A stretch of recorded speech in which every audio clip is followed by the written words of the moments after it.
नमस्कार. 9:30च्या बातमीपत्रात मी मंजिरी मराठे आपलं स्वागत करते. सुरुवातीला एक नजर ठळक बातम्यांवर. योगविद्येप्रमाणेच अन्य भारतीय विद्यांनाही जागतिक पातळीवर नेण्याचं राष्ट्रपतींचं आवाहन. देशात पारदर्शक आणि निश्चित कररचनेची ग्वाही देत पंतप्रधानांचं आसियान देशांना गुंतवणुकीचं आवाहन.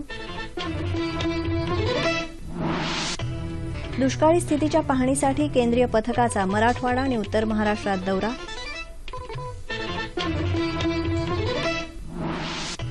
दुष्काळ सदृश स्थिती असलेल्या 14,000 गावातल्या विद्यार्थ्यांचं परीक्षा शुल्क माफ करण्याचा शिक्षण मंत्र्यांचा निर्णय.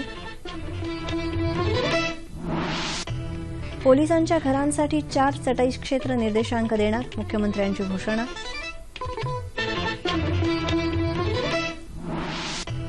भारतात चित्रपट चित्रीकरणाच्या परवानग्यांसाठी एक खिडकी योजना केंद्र सरकारच्या विचाराधीन. आणि मध्य महाराष्ट्र आणि मराठवाड्यात 22 ते 24 नोव्हेंबर दरम्यान गारपिटीची शक्यता, प्रशासनाचे नागरिकांना सतर्कतेचे आदेश. आता सविस्तर वृत्त. भारतीय आध्यात्मिक आणि सांस्कृतिक विविधतेची भूमी आहे आणि हाच भारतीय मूल्यांचा गाभा आहे असं मत राष्ट्रपती प्रणव मुखर्जी यांनी व्यक्त केलं आहे. राष्ट्रपतींच्या हस्ते आज राष्ट्रपती भवनात पहिल्या जागतिक भारतीय विद्या परिषदेचं उद्घाटन झालं, त्यावेळी ते बोलत होते. प्राचीन काळी भारतीय विचारवंतांनी स्वतंत्र विचार मांडले होते. मार्क ट्वेनच्या मते भारत हे मानवी भाषेचं जन्मस्थान आहे. अशी उज्ज्वल परंपरा असलेल्या भारतीय विद्यांचं पुनरुज्जीवन करण्याची गरज आहे असं राष्ट्रपती म्हणाले. यासाठी परदेशी विद्वानांनी भारतीय विद्या अभ्यासकांशी समन्वय साधत भारतीय विद्यांना जागतिक पातळीवर पोहोचवावं असं आवाहन त्यांनी उपस्थित विद्वानांना केलं. योगविद्येप्रमाणेच अन्य भारतीय विद्यांना मान्यता मिळायला हवी असंही ते म्हणाले. या कार्यक्रमाला परराष्ट्र व्यवहार मंत्री सुषमा स्वराजही उपस्थित होत्या. सांस्कृतिक संबंध विषयक भारतीय परिषदेनं ही 3 दिवसांची परिषद आयोजित केली आहे.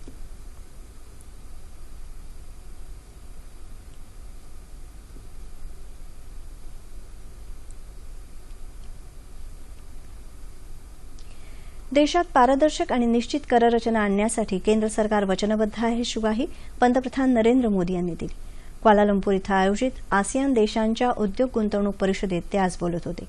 परदेशी गुंतवणूकदारांना आकर्षित करण्याच्या दृष्टीनं भारतात वित्तीय सुधारणांना वेग देण्याचं तसंच बौद्धिक संपदा हक्कांचं संरक्षण करण्याचं सूतोवाच त्यांनी केलं. भारत आणि आसियान देशांमध्ये दळणवळण वाढावं तसंच डिजिटल संपर्क वाढावा यासाठी 1 अब्ज अमेरिकन डॉलर्सचा कर्जपुरवठा केला जाईल अशी घोषणा त्यांनी केली. कंबोडिया, लाओस, म्यानमार आणि व्हिएतनाम या देशांमध्ये कारखानदारी वाढवण्यासाठी प्रकल्प विकास निधी स्थापन करण्याचा भारताचा प्रयत्न आहे.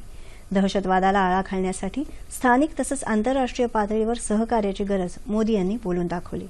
विमा संरक्षण आणि रेल्वे क्षेत्रात थेट परदेशी गुंतवणुकीची दारं उघडली असून या क्षेत्रात गुंतवणूक करावी असं आवाहन मोदी यांनी मलेशिया आणि सिंगापूरच्या उद्योजकांना केलं.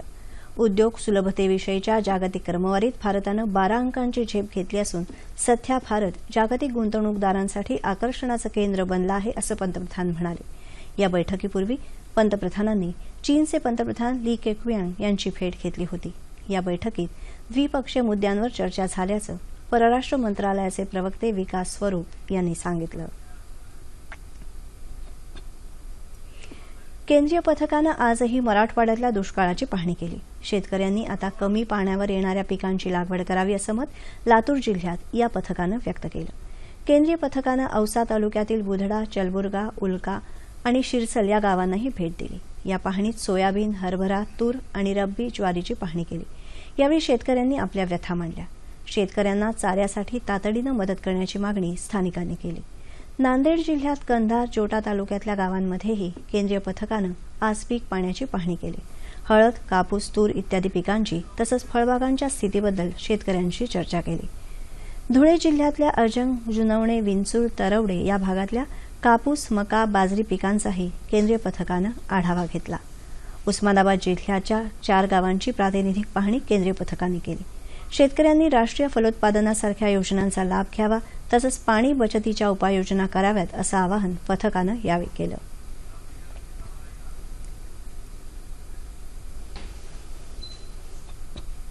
सभी जिलों में जा करके किसानों से बात कर रहे हैं, अधिकारियों से बात कर रहे हैं और इसका जो है आकलन कर रहे हैं और इनका सूचना जानकारी इकट्ठी कर रहे हैं। और इसके बारे में हम लोग जो है बहुत सारे सभी जिलों में जा करके जो है खेत में भी जा करके हम लोग देख रहे हैं कि वहाँ जो है क्या स्थिति है और उसका जायजा लेने के लिए जो है ये कमेटी यहाँ पर आई है। केंद्रीय पथकाच्या दौऱ्याच्या नियोजनाबाबत राष्ट्रवादी काँग्रेसचे आमदार राहुल मोटे यांनी नापसंती व्यक्त केली आहे। अशा दौऱ्यांमध्ये त्याच गावांची पाहणी केली जाते आणि इतर गावांकडे दुर्लक्ष होतं अशी खंत त्यांनी व्यक्त केली। अहमदनगर जिल्ह्यातही पिकांची स्थिती, जलस्रोत, जनावरांचा चारा, पिण्याचं आणि शेतीचं पाणी आदी बाबींचा आढावा केंद्रीय पथकानं घेतला।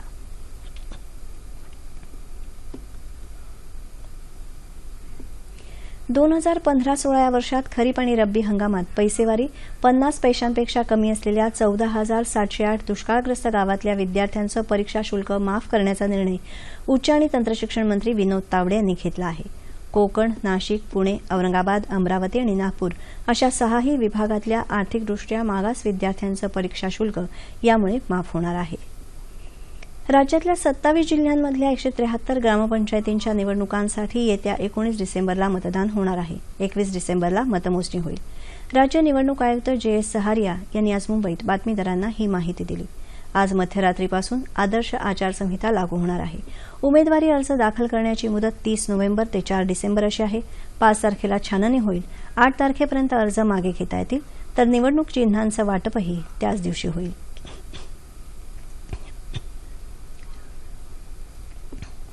राज्यातल्या पोलिसांच्या घरांसाठी 4 चटई क्षेत्र निर्देशांक देण्यात येणार असल्याची घोषणा मुख्यमंत्री देवेंद्र फडणवीस यांनी केली आहे।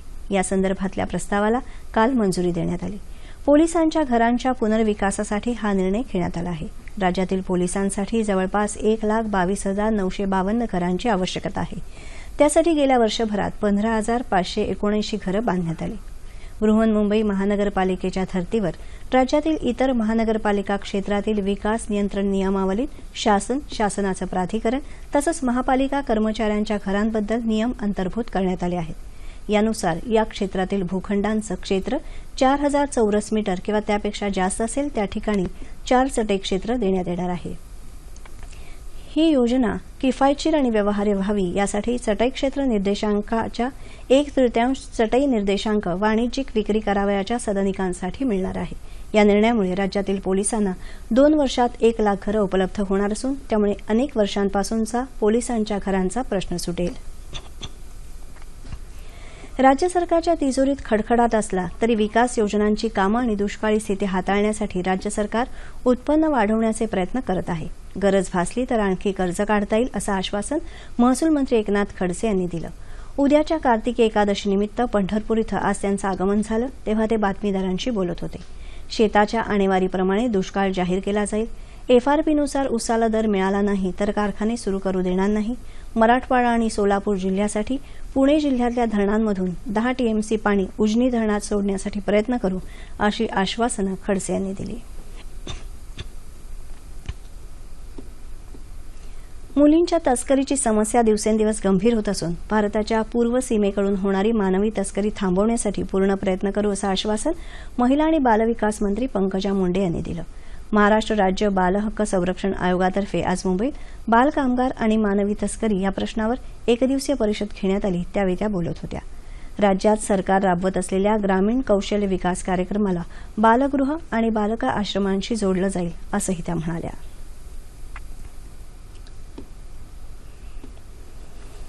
राज्यभरात जप्त केलेल्या तूर डाळीच्या साठ्याची माहिती केंद्रीय कॅबिनेट सचिव पी.के. सिन्हा यांनी 18 नोव्हेंबरला दिल्लीत घेतलेल्या बैठकीमध्ये दिली नाही असा आक्षेप राष्ट्रवादी काँग्रेस पक्षाचे प्रवक्ते नवाब मलिक यांनी घेतला आहे।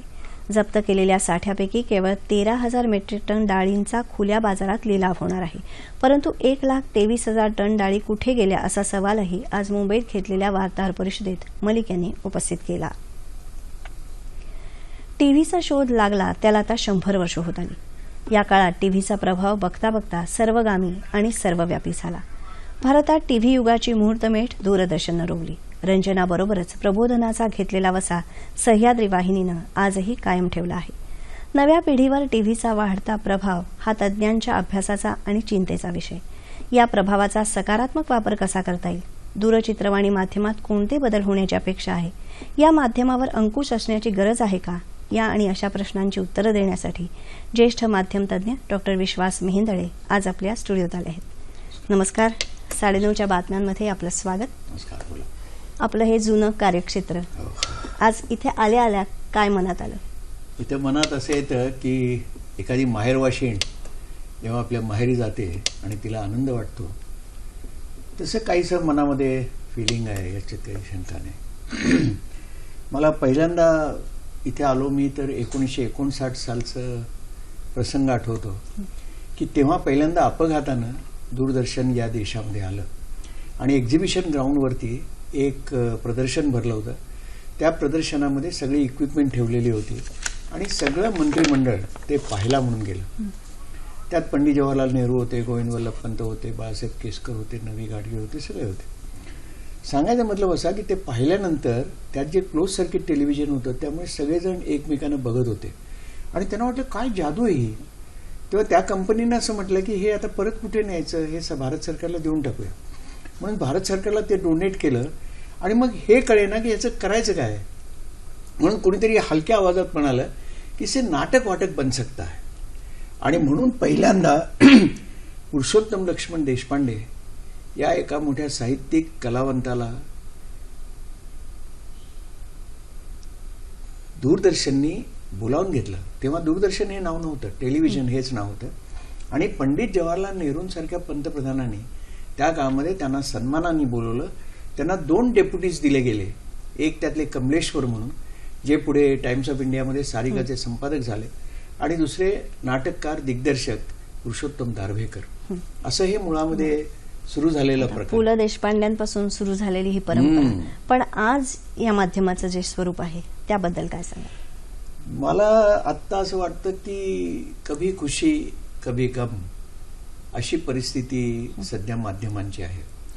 एखादी बातमी धुणं धुत राहावं तशी दिवसभर दाखवली जाते, किंवा मालिका मालिका मालिका म्हणजे त्याचं नको इतकं पेव फुटलेलं आहे असं मला प्रामाणिकपणानं वाटतं. पण त्या सगळ्या मालिका या मध्यम वर्गातल्या समस्यांच्या संदर्भातल्या आहेत. कुठेही असं दिसत नाहीये बघ काहीतरी चारित्र्य निर्माण व्हावं, माणसं चांगली निर्माण व्हावीत म्हणून काही त्यात दाखवलं जात आहे असं काही मला दिसत नाही. शौर्य किंवा वास्तवाशी संबंध आहे, वास्तवाशी काहीही संबंध नसणाऱ्या अनेक गोष्टी त्यामध्ये आहेत की ज्याच्यामध्ये साधं घरामध्ये फंक्शन आहे आणि लफ्फे, साड्या, मोठमोठ्या पैठण्या, अंगावरती भरपूर दागिने असं घालून जेव्हा महिला वावरताना दिसतात त्या दूरदर्शन याच्यातल्या सिरियल मधल्या, तेव्हा आश्चर्य वाटतं की हे काय बुवा. काही काम चांगलं चाललंय, म्हणजे काही चॅनल्स खरोखर उत्तम काम करतायत, पण काही एवढंच काम करताना दिसतात. आणि म्हणून मला असं वाटतं की मी जे आधी म्हटलं की कभी खुशी कभी गम. टीव्हीचा हा प्रेक्षक वर्ग जो आहे तो मोठ्या संख्येने हा अल्पवयीन आहे, तर त्यांच्यावर याचा काय परिणाम होत असेल? मी फार जुनी गोष्ट सांगू इच्छितो. दरम्यानच्या काळात 25 वर्ष झाली, मी सोडलंच त्याला आता 25 वर्ष झाली. मी महाबळेश्वरला गेलो होतो. माझी कुटुंबीय माझ्याबरोबर होते आणि तिथे एक 8 वर्षाचा मुलगा 5 वर्षाच्या मुलीला खाली दरीत सोडत होता. सगळ्यांचा जीव असा मुठीत होता. मी त्याला जाऊन पटकन विचारलं की यार तू काय करतोस हे? तेव्हा तो म्हणाला की मी छायागीत खेळतोय. बापरे. आता त्या काळामध्ये छायागीत हा अत्यंत लोकप्रिय असा कार्यक्रम होता. मला असं वाटतं की ते त्या काळात होतं जेव्हा एकच चॅनल होतं किंवा एकच वाहिनी होती. आता इतक्या वाहिन्या आहेत आणि इतक्या प्रकारचे वेगवेगळे कार्यक्रम सुरू आहेत, त्याचा समाजावरती नेमका काय परिणाम होत असेल हे जे समाजशास्त्री म्हणत स्वतःला, त्यांनी त्याबाबतीचं विवेचन करायला पाहिजे, संशोधन करायला पाहिजे असं मला वाटतं. एक पालक प्रतिनिधी म्हणून श्रद्धा वझे त्या काय म्हणतात त्यांची प्रतिक्रिया आपण ऐकूया. आजकालच्या विभक्त कुटुंब पद्धतीत आई वडील अनेकदा म्हणजे घरात नसतात, नोकरदार असतात, तेव्हा बऱ्याच घरांमध्ये असं चित्र असतं की मुलं एकटी असतात आणि ती तासनतास चित्रवाणीला, दूरचित्रवाणीवरच्या कार्यक्रमांमध्ये गुरफटलेली दिसतात आपल्याला. आजच्या संगणक युगातल्या बालकांचा बुद्ध्यांक वाढलाय हे खरंय, पण तरी सुद्धा वयापेक्षा पुढच्या गोष्टी त्यांना फार लवकर जर कळल्या तर त्याचा नक्कीच वाईट परिणाम होऊ शकतो. पण त्यात जर नाही कळल्या तर त्यांचं बालमन अबाधित राहील आणि कोवळ्या वयातलं ते संस्कारक्षम मन अनेक चांगल्या गोष्टी करायला प्रवृत्त होईल. आजच्या दूरचित्रवाणी बरोबरच अत्यंत लहान वयातली मुलं भ्रमणध्वनी किंवा संगणकाचा अगदी लिलया वापर करतात. घराघरात त्यांचं खूप मोठ्या प्रमाणात कौतुक सुद्धा होत असतं. पण तरी सुद्धा आपली मुलं नक्की ते कशा पद्धतीने हाताळतायत किंवा ती काय बघतायत नक्की किंवा सोशल मीडियाचा त्यांचा वापर किती प्रमाणात होतोय या बाबतीत पालकांनी खरं जागृत असणं खरं मला तरी असं वाटतं खूप आवश्यक आहे. मुलांचं ते कवळं मन जपण्यासाठी हल्लीच्या पालकांनी अधिक सजग राहणं किंवा दूरचित्रवाणीचा रिमोट खऱ्या अर्थानं स्वतःच्या हातात ठेवणं अत्यंत आवश्यक आहे. सर, याबाबत आपण काय मला वाटतं की श्रद्धा वझे म्हणतायत ते बरोबर आहे. अलीकडे बघा तुम्ही, माझ्या तरुण वयामध्ये किंवा दूरदर्शनमध्ये मी आलो तेव्हा आम्ही इतका दूरदर्शन बघत नव्हतो. पण आता सगळेजण जेवणाच्या वेळेला आपापली ताटं घेऊन हॉलमध्ये जेवून बसतात. कोणी कुणाशी बोलत नाहीत. मला वाईट हे वाटतंय मंजिरी की घरं मुकी होत चालली आहेत. घरामध्ये संवाद संपतो आहे आणि तो संवाद संपणं हे यातलं सगळ्यात दुःखदायक किंवा क्लेशकारक भाग आहे. माणसं एकमेकांशी बोलली नाहीत, त्यांनी शेअरच केलं नाही तर परिस्थिती पुढे काय होईल ही सांगता येणार नाही आणि ती चिंताजनक असेल यावरती मी ठाम आहे. याच बाबतीत शिक्षकांचे प्रतिनिधी म्हणून मच्छिंद्र बोराडे दूरध्वनीवरून आपल्या संपर्कात आहेत. ते काय म्हणतात ऐकूया.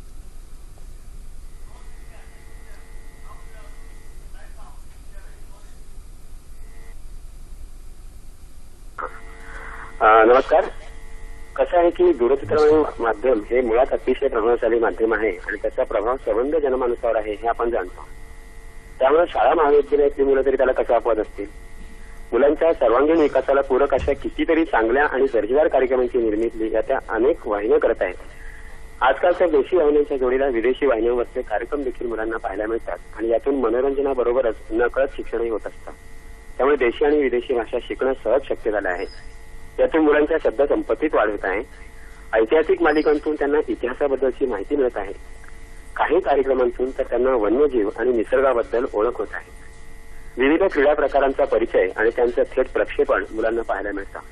हस्तकला, खाद्यसंस्कृती, नृत्य, नाट्य, संगीत आदी कला प्रकारांची ओळख होऊन त्यांचं एक प्रकारचं अनौपचारिक शिक्षण या माध्यमातून होत आहे. प्रश्नमंजुषांसारख्या कार्यक्रमातून त्यांच्या ज्ञानात भर पडत आहे. मुलांनाही काही चॅनल्सवर जाऊन त्यांच्यातले सुप्त गुण दाखवण्याची संधी मिळते. ही या माध्यमाची जमेची बाजू आहे.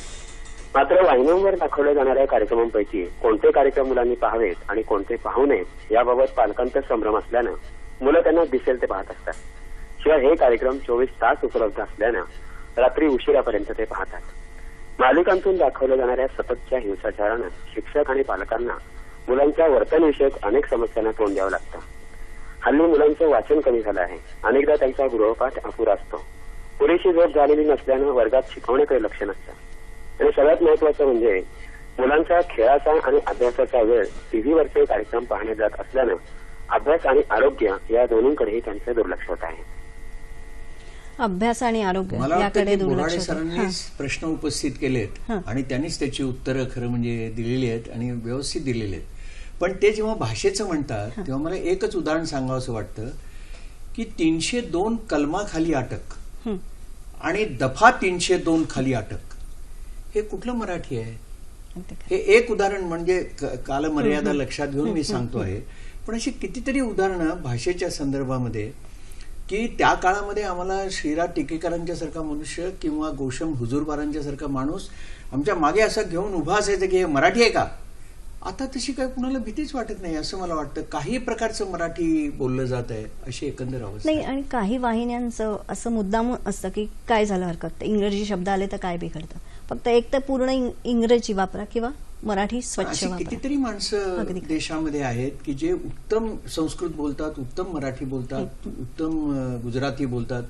तसं तुम्ही ठरवा ना. हे जर मराठी चॅनल असेल तर त्या मराठी चॅनलचं त्याच पद्धतीनं काम व्हायला पाहिजे आणि त्याच माध्यमातून मराठी खरं तर त्याच माध्यमातून बोललंही पाहिजे. आपण प्रबोधनासाठी या माध्यमाचा खरं तर वापर केला जायला पाहिजे.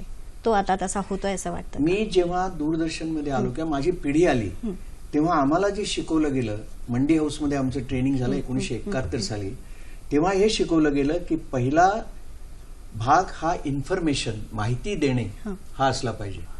दुसरा भाग शिक्षण देणे हा असला पाहिजे आणि तिसरा भाग करमणूक हा असला पाहिजे. आता सगळीकडे करमणूक आधी आणि बाकीचं सगळं नंतर अशी अवस्था झालेली आहे. आणि त्यामुळे कुठलाही कार्यक्रम घ्यायचा, कुठला तरी एक वाद घ्यायचा आणि त्याच्यावरती चर्चा करत राहायचं, अशी एकंदर अवस्था आहे असं मला वाटतं. काय करता येऊ शकेल किंवा काय करायला हवं या बाबतीत? मला वाटतं की अलीकडच्या काळामध्ये तुम्हाला कधी एखादी चांगली माहितीपट वजा डॉक्युमेंटरी किंवा एखादा चांगला प्रोजेक्ट तुम्हाला दूरदर्शनवर दिसलाय कधी किंवा बाकीच्या चॅनल्सवर दिसलाय? संध्याकाळी 7 वाजता ज्या वाहिन्या सुरू होतात त्या रात्री 10 पर्यंत फक्त वाहिन्या चालतात. मी कधी पंडित जवाहरलाल नेहरूंच्या वरती डॉक्युमेंटरी पाहिली नाही, बाबासाहेब आंबेडकरांच्या वरती मी पाहिली नाही, फुल्यांच्या वरती मी पाहिली नाही, विका राजवाड्यांच्या सारख्या माणसावरती मी डॉक्युमेंटरी पाहिली नाही. माणसं आम्हाला जी कळली, आमच्या पिढीला विशेषतः जी कळली ती या माध्यमातून कळली, माहितीपटातनं कळली, न्यूजरीलमधनं कळली. आता न्यूजरील रिडंडंट झालं कारण सगळं लाईव्हच दिसतं. पण त्या काळात एखादी अजित वाडेकरनी मारलेली 4 ही बघण्याकरता मला 8-10 दिवस थांबायला लागायचं. आता तिथल्या तिथे तुम्हाला दिसतं. त्या सगळ्याचा चांगला जो काही परिणाम आहे तो करून घ्यायला पाहिजे असं मला वाटतं आणि तेच आपण नेमकं करत नाही आहोत. मला असं वाटतं की मुलांवर संस्कार हे आजी आजोबा करायचे, तर आता ही आजी संस्कृतीच बंद होते असं मला वाटतं. की बहुतेक आज्या या 7 ते 11 या काळात दूरदर्शन समोर असतात, दूरचित्रवाणी समोर असतात आणि नातवाला काहीतरी वेगळं बघायचं असतं, आजीला वेगळं बघायचं असतं, त्यांच्यात वाद होतात. काय म्हणा? नाही, काय माहितीये, आजी त्याच आता जे तुम्ही म्हणालात ते इतकं बरोबर आहे की ती त्यातच बिझी झाली आहे स्वतःच्या. ते परवाच्या एका सिरियलमध्ये दाखवतात सारखं की ती आजी म्हणते माझी सिरियल जाईल, मी आधी ते पाहायला चालली आहे. हे विनोदानी घ्यायचं, कशाने घ्यायचं ते संबंधितांनी ठरवायचं आहे. पण हे दिसतं हे खरं आहे आणि ते काळजीचं आहे, यातही शंका नाही. वृत्तवाहिन्यांच्या संख्येत जी वाढ झाली आहे तर ती बातम्यांच्या दर्जाशी सुसंगत आहे असं वाटतं का? नाही वाटत मला. कारण 13-14 चॅनल्स, आता मराठीचाच आपण विचार करूया, 13-14 वाहिन्या दिसतात. 24 तास पाणी येण्याचा जो दुष्परिणाम आहे तसा त्यामध्ये दिसतो मला. जी सकाळी बातमी सुरू होते तीच बातमी रात्रीपर्यंत त्याच पद्धतीची सांगितली जाते. त्याला अपडेट म्हणतात पण ते फार क्वचित असतं. 5% अपडेट फार तर असेल पण बाकी फार अपडेट असतं असं मला वाटत नाही. आणि त्यामुळे त्याचा दर्जाही फार उत्तम आहे असं नाही. वाचनाच्या बाबतीत पण मी हेच म्हणेन की इतकं भरभर भरभर भरभर वाचतात की ऐकणारा पहिल्यांदाच ऐकतोय ना. तुम्ही आता ज्या तुम्ही बातम्या देत आहात त्याची तुम्ही काहीतरी तालीम केली आहे, त्या वाचल्या आहेत, त्याचे काही खुणा केलेल्या आहेत, तिथे काहीच नसतं. त्यामुळे या ऑटो क्यूवरती किंवा टेलिप्रॉम्प्टरवरती तुम्ही जसं स्पीड वाढवाल 50 मिनिटात 52 बातम्या, काय करायच्या तशा बातम्या? पण त्याचा काहीच इम्पॅक्ट आमच्यापर्यंत येऊन पोचत नाही, असं होता कामा नये. आणि म्हणून बातम्या द्यायच्या त्या पोचतील हाही भाग असला पाहिजे. आगामी काळात याचं स्वरूप काय असेल? आगामी काळामध्ये टेक्निकल स्वरूपाचा विचार केला तर मोबाईल जसा आता दिसतो की त्याच्यावर अनेक गोष्टी तुम्हाला करता येतात. बरं, ते पॉकेट डिक्शनरी सारखं झालंय, तुमच्या पॉकेटमध्ये ते राहू शकतं. मला कंटेंटचा भाग अधिक महत्वाचा वाटतो की आपल्याला समाजापर्यंत काय पोस्ट करायचंय. या देशामधलं मेक इन इंडिया हे खरोखर किती प्रमाणात आपण पुढे नेलं. प्राईम मिनिस्टरनी दिलेलं काहीतरी धोरण आहे, त्या धोरणाला आपण पुढे किती नेलं. किंवा टॅक्स, कर्ज, काय म्हणायचं, कर पद्धतीत किती ब्लॅक मनी या देशामध्येच आहे त्याचा विचार आपण कधी केला का? आपण बाहेर जाऊन म्हणतोय इकडून या देशातनं ब्लॅक मनी आणू, त्या देशातनं ब्लॅक मनी आणू, पण या देशात असणारा ब्लॅक मनी हा काढण्यासाठी आपण काय केलं पाहिजे आणि त्याला माध्यमाचा वापर कसा करता येईल या बाबतीत आम्ही काही लक्षच देत नाही. त्याच्या कंटेंटवरती लक्ष दिलं गेलं पाहिजे. आपल्याकडून शिकत शिकत आम्ही सगळे मोठे झालो. आज या चर्चेच्या निमित्ताने आपल्याबरोबर इथे भाग घेता आला. अनेक धन्यवाद. मला पण आनंद वाटला. म्हणजे आपल्या बरोबरची मंडळी आता या पद्धतीनं हे पुढे नेत आहेत याच्यासारखा आनंद नाही हो. अनेक धन्यवाद. Thank you so much.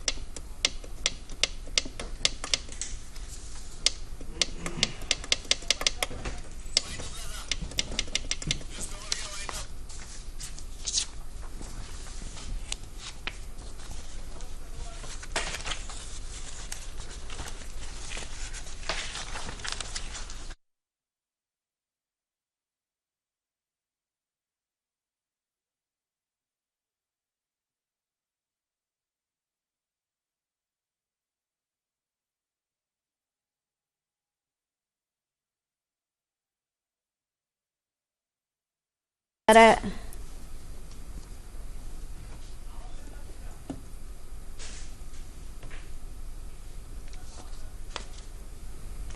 चित्रपट निर्मिती करणाऱ्या निर्मात्यांना चित्रीकरणाच्या परवानग्यांसाठी एक खिडकी योजना सुरू करण्याचा केंद्र सरकारचा विचार आहे, अशी माहिती केंद्रीय माहिती आणि प्रसारण राज्यमंत्री राज्यवर्धन सिंह राठोड यांनी आज गोव्यात दिली। यासाठी चित्रपट क्षेत्रातल्या मान्यवरांशी चर्चा करून धोरणात आवश्यक ते बदल करू, असंही राठोड म्हणाले। 46व्या आंतरराष्ट्रीय चित्रपट महोत्सवानिमित्तानं माहिती आणि प्रसारण मंत्रालयानं भारतीय चित्रपट वारशाला उजाळा देणारं विशेष प्रदर्शन पणजी इथं आयोजित केलं आहे। राठोड यांच्या हस्ते आज या प्रदर्शनाचं उद्घाटन झालं। या अभियानामुळे भारतीय चित्रपटांची समृद्ध परंपरा आणि वारशाचं जतन केलं जाऊ शकतं, असं मत राठोड यांनी यावेळी व्यक्त केलं।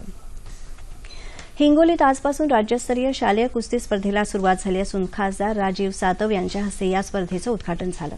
क्रीडा आणि युवक सेवा संचालनालयाअंतर्गत जिल्हा क्रीडा परिषद आणि जिल्हा क्रीडा अधिकारी कार्यालय हिंगोलीच्या वतीनं ही स्पर्धा आयोजित करण्यात आली आहे। 3 दिवस चालणाऱ्या या स्पर्धेत 14, 17 आणि 19 वयोगटातील खेळाडूंनी भाग घेतला असून राज्यातल्या 8ही महसूल विभागातील एकूण 667 शालेय कुस्तीपटू या स्पर्धेत सहभागी झाले आहेत।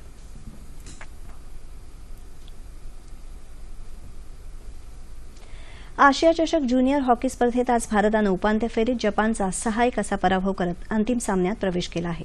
या स्पर्धेत अ गटात भारत सर्व सामने जिंकून क्रमवारीत प्रथम स्थानावर आहे, तर जपान 3ऱ्या स्थानावर आहे। दुसऱ्या उपांत्य सामन्यात पाकिस्तानचा मुकाबला कोरियाशी होणार आहे। ब गटात क्रमवारीत पाकिस्तान प्रथम स्थानावर आहे, तर कोरिया 3ऱ्या स्थानावर आहे।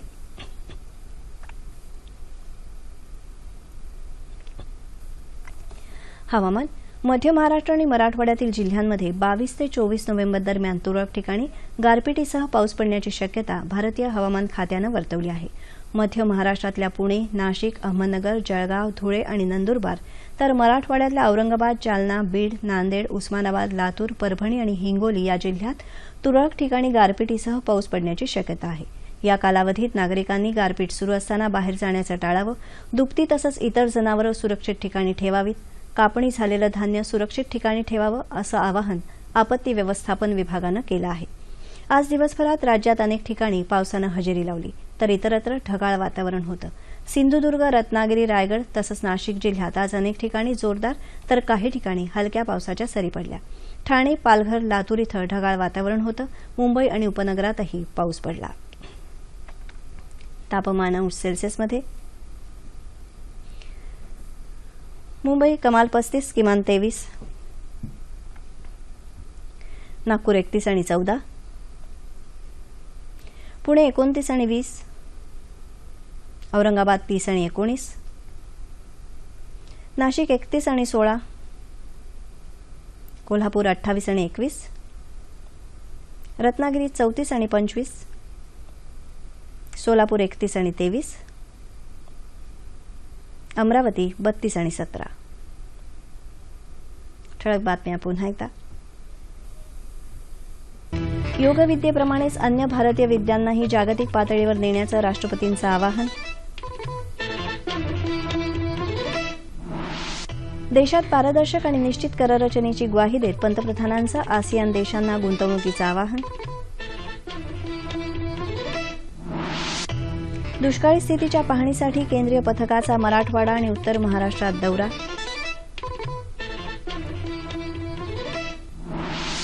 दुष्काळ सदृश स्थिती असलेल्या 14,000 गावातल्या विद्यार्थ्यांचं परीक्षा शुल्क माफ करण्याचा शिक्षण मंत्र्यांचा निर्णय। पोलिसांच्या घरांसाठी 4 चटई क्षेत्र निर्देशांक देणार, मुख्यमंत्र्यांची घोषणा।